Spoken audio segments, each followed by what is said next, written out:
Let's talk more. I have a senior economist, Robert Omotunde, is in the studio with me live to break this down. Robert, it's great to have you join us on the show. Thank you. First, it is looking clear that revenues, we're having issues with revenues. Absolutely. Projected revenues for 2020 budget is already threatened with what is on ground. How do you see this? Well, I think it's another opportunity for the government to do the right thing.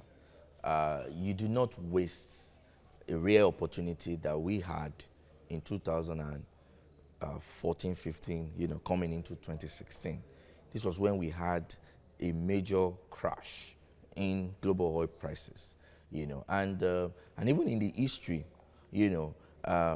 perhaps this is coming so early, like you hear it all the time. It's a cycle, oil prices will always move in cycle. It goes up and then it comes down. Right, and if you look at what we are experiencing currently, this seems to be maybe the shortest that you will see in recent time of another cycle of downward pressure on oil prices. So this is an opportunity again for the government to do the right thing, and I'm quite excited that today, earlier this morning, Central Bank convened a consultative forum where the Minister for Finance was there. Transportation, power, a number of ministers are quite critical, to taking decisions. And some captains of industry were also there.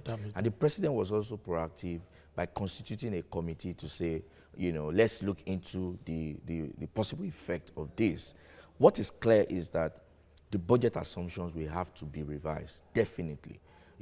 But more importantly, beyond revising the budget assumption, is that this is an opportunity again for us to, implement critical reforms that would catalyze this economy to the path of growth and reduce our dependence on this one product, oil. And I am glad that that was the center or the central message that the consultative forum was focused on today. So in my view, we are moving into a period where the government will begin to take some, I want to take some of those discussions for, I'm excited about them because I'm taking it that government will take action. It would be unfortunate to have such a forum and we still 2 months down the line go back to retain the subsidy payment on petroleum products, or retain the subsidy we are giving on power, or refuse to the GMD of NNPC was there today and he was talking about, I was quite excited to hear him say that, let's come to the reality of things. And he used the example of Dangote refinery that is ongoing. The multi-billion-dollar project cannot be funded by, any bank, so to speak, in Nigeria. So we need to understand that we need foreign capital for us to be able to drive growth within our economy. And for those foreign capital to flow in, one of the things we have to start doing is to put in place those reforms that will attract those capital into this economy. Like I say again, this is an opportunity for government to do the right thing, and I hope we don't waste it this time. Doing the right thing looks very good, but I want to ask you this straight up. Yeah. Many say we need oil to diversify our economy. I don't believe so. And that was the mistake of the last episode that we had in 2015, 2016. For example, let's look at it. The subsidy payment will pay on petroleum products. What oil money do we need to stop subsidy payment? Do you need money to stop paying subsidy? No, you don't. Now, if you stop paying subsidy, the amount of potential that you have successfully unlocked by that singular act is so enormous. Number one, you have freed up resources, so to speak, for you to, plug into other sectors that are much critical to growth. Not only that, because you have singularly done that, one of the things you will see is investment will flow into that sector because it's been liberalized. That's what it means. And when you liberalize that sector, then you see, critical investment flowing in. But that's even on the downstream. On the upstream oil and gas, there's a lot more that we can do, to free up capital. Oil, it's a commodity that we know the days are numbered. In the world where everybody is talking about clean energy, the sustainability of the planet we live in is seriously under threat. So in the next 10 to 20 years, oil, we may be bidding oil goodbye. So before that happens, can we unlock that sector so that the much of benefits we can get, Let's get it from it. we can get it now before it is too late. And these are the things that we're talking about, because even in the oil and gas sector where we are so concentrated, we are not optimizing it. 2.1 million barrels, 2 million barrels of oil is what we have been producing since the 70s. Why can't we upscale? Because no company or no foreign investor is willing to come into Nigeria and invest in that sector because of the uncertainties of our fiscal regime. Of course. So many PIB uncertainties, for so long. And these are issues that can be addressed by just the willpower to reform, And when we do this, you will unlock that sector. I mean, government is saying they want to create jobs. This is an opportunity to create jobs. If you unlock, such investments that can come into your sector and help you, deepen your growth trajectory. I mean, I think this is the right time. Yes, deliberate effort. Yes, the effort has to be deliberate. I need to take some decisions that might hurt in the start, but Absolutely. later I hope they'll be able to cushion the effect of some of this reforms if we really Absolutely. take it. Now let's look at this issue around the price of crude, which surely we cannot control in this part of the world. Talking about Russia and Saudi Arabia not agreeing to cut 1.5 million barrels per day, and everybody is holding their ground, maintaining different positions. Now, to whose interest? Because for oil-producing nations, it's on the negative side. Well, I think for oil-producing countries like Nigeria, will feel the impact more. Because for countries like Saudi, Russia, these are more efficient. These are countries that are more efficient in terms of cost of production. Saudi Arabia produces below $10, cost. I mean, I think it's somewhere, even closer to $2, of cost. So meaning that at a at a $5 per barrel of oil, Saudi will still break even, But it becomes a problem for a country like Nigeria where the cost of production, as far as we know, depending on who you are talking to, it's higher than $20 or within $20 range, So clearly, we are likely going to suffer from this, But whether we are likely to see an upturn in this current trajectory, it's not what is certain, until the two big, on the OPEC side, Saudi is the biggest. On the non-OPEC side, that's the OPEC allies, Russia is the biggest. And these are the two that are, that seem to be engaging in this so-called price war. Some people have said that, okay, by the time they see the reality of things in terms of how prices have plummeted, then they may be able to, take the right decision. But I say that these are countries that, they've invested heavily in that sector, and they can use much more production to cushion the effect of whatever, whatever they are suffering in terms of price drop, So I think what is important for us, a country like Nigeria, is to, forget about, if you ask me, the budget benchmark should be at $20.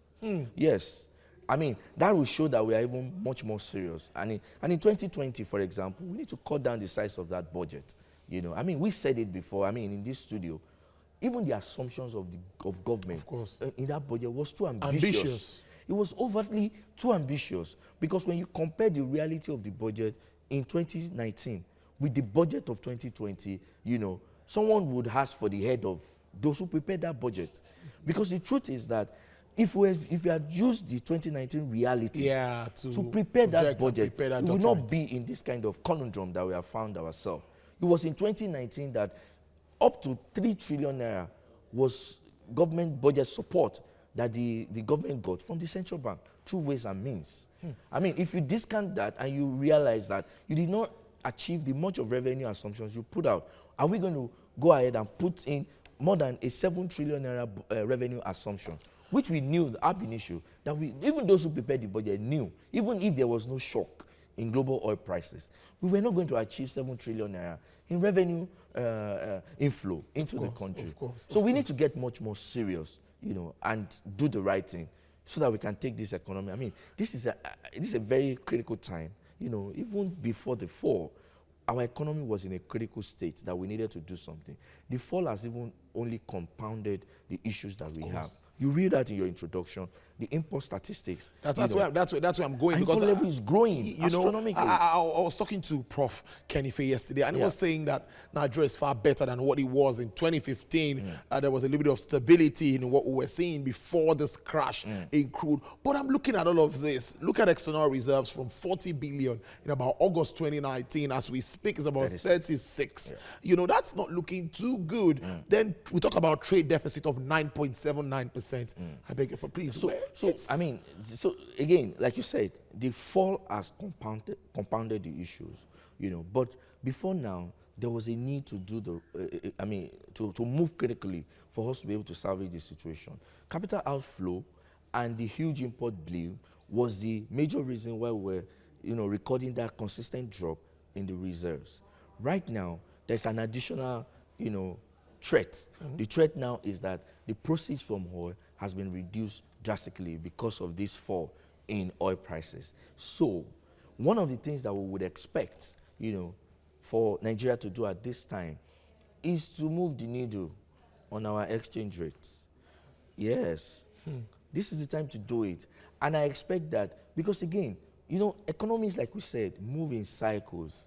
Now, when you have to do the right thing and you stop, you refuse to do it, perhaps the Naira should have been devalued 6 months ago, and we should have devalued by, say, 10%.